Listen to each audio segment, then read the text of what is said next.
On the 9th of December 2024, that is tomorrow, the world marks International Anti-Corruption Day, emphasizing the need for global cooperation to tackle corruption in both public as well as private sectors. Now, the observance calls for increased transparency, accountability, as well as stronger governance structures, urging governments, businesses and even individuals to take action against corruption. The United Nations has used this day to stress that fighting corruption is essential to achieving sustainable development, promoting the rule of law, as well as ensuring resources are used for the benefit of all.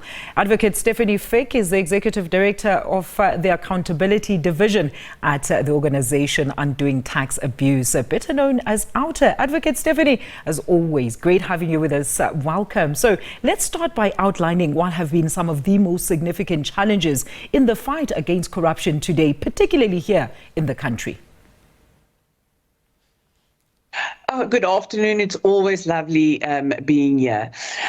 I think that we haven't sorted out the fact that we still see abuse of taxpayers' money. I think if you just think about the enormous amount of money local government, municipalities owe Eskom, and whether that is a direct result of corruption is probably unfair to say, but I think part of it is the fact that we haven't, I don't want to say learned, but I don't think we've managed.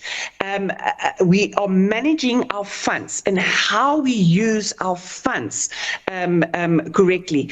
And I think that, you know, this whole question about ethical leadership, etc., we have just seen that, you know, the Minister of Justice, who should have been removed, was just, you know, moved from one portfolio to another. And I think the minute we sort out those types of things, I think we can say that we are on the right path to curb corruption. Absolutely, Stefanie. I mean, the Auditor General there recently flagging billions in fruitless expenditure within the government entities. Now, there's also been positives, right? Major strides have been made in the combating of corruption. What are some prime examples you can highlight both locally as well as globally, Stefanie?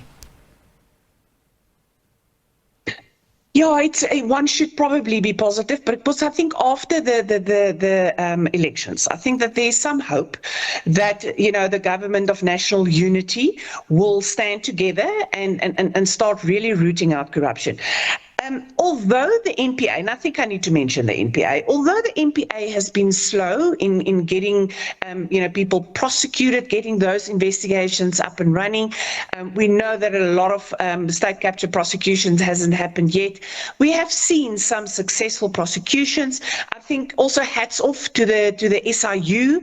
I think they have made an enormous stride in the fight against corruption. And then most recently, I think, if you think about internationally, is the whole McKinsey, you know, debacle. The fact that we've seen some, you know, people being held accountable for the, you know, the sheer damage that I think that they caused in South Africa. Speaking of the NPA, Stefanie, I wanted to say the NPA under Shamila Batohi has seen many instances, right, of serious public as well as private corruption cases that have often led to no prosecution or being struck off the roll, right? Even though the state capture inquiry did say those implicated should be investigated. She came back then and said the commission created an almost impossible expectation of arrests based on hearsay evidence. So one wonders then, what did such a costly exercise actually amount to in the form of the state capture inquiry? Yeah, I think you probably have two sides to whether we needed the State Capture Commission. Let me just say this. I think if it wasn't for the State Capture Commission, a lot of South Africa will still be in this debate, you know, what is state capture? There are no thing as state capture. And I think with the State Capture Commission, we've seen what has happened. There's some, you know, at least some testimony as to what happened. And that flowing from that, hopefully, for example, Parliament can look at things in order to hold to account the executive that I think has largely escaped some of the accountability. On the other hand, is if we're not going to see prosecutions, then one can possibly say what was why did we have the State Capture Commission? But I think State Capture Commission was good in the sense that I think it brought South Africans together again. That what is the evil we are all fighting against, and that is corruption. Because corruption, as you have noted, is responsible for the fact that we cannot look after each and every South African in South Africa. There's a lot of money still. We've just seen an insert from NSFAS, that we can give basic education in our home languages to each and every child and then young adult in this country. Health. Where's health? I mean, we are looking at NHI, but NHI will never be a success if we can't get our public, hospitals up and running and spend the money where we are supposed to spend it. And so we can go on and on. Our infrastructure is falling apart. So we have a long way to go. But I think something like the State Capture Commission, I think gave us hope because there's some answers. Parliament should come back and say, what are they going to do in order to hold the executive better to account? How are we going to make sure that MPs fight on behalf of each and every one of us? But then our SOEs, we can't see any bailouts. Local governments, we can't see local governments basically being bankrupt and not looking after basic services for their constituents, for the people that are living in the municipalities. So there's good and bad. I do think we can't take our eye off the ball. We need to fight for transparency still, and we need to fight for accountability. But in the meantime, I do think that there are, for example, the NPA is not perfect. I think after State Capture, they also battle to get rid of the corrupt individuals.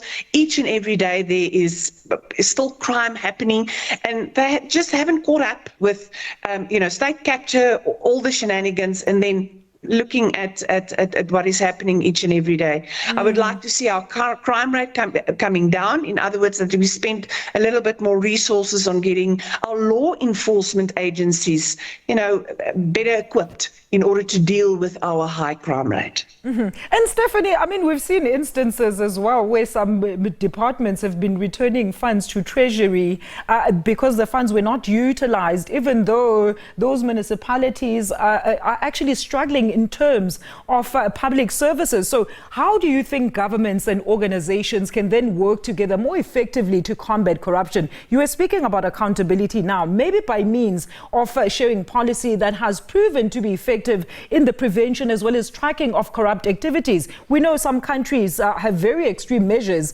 where, in like China, where ministers are either sentenced to death or their crimes for their crimes, or examples where those found guilty are actually forced to resign and lose all benefits immediately. But we seem to be taking such a kid glove type approach in actually meting out this punishment.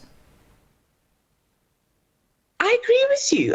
There is a hesitancy, and it's sometimes I want to say it's not always the case. I mean, we don't have to be that negative, but what's not good for the goose is not necessarily good for the gander. There's certain people that gets punished for 20, 25 years, and then other people get away with it. I think the crux of the matter is transparency. If you want civil society organizations, the public and government to work better together, is for government to be more transparent. I think we are still struggling in certain instances. Also, it's not a blanket, accusation that not everybody is not transparent.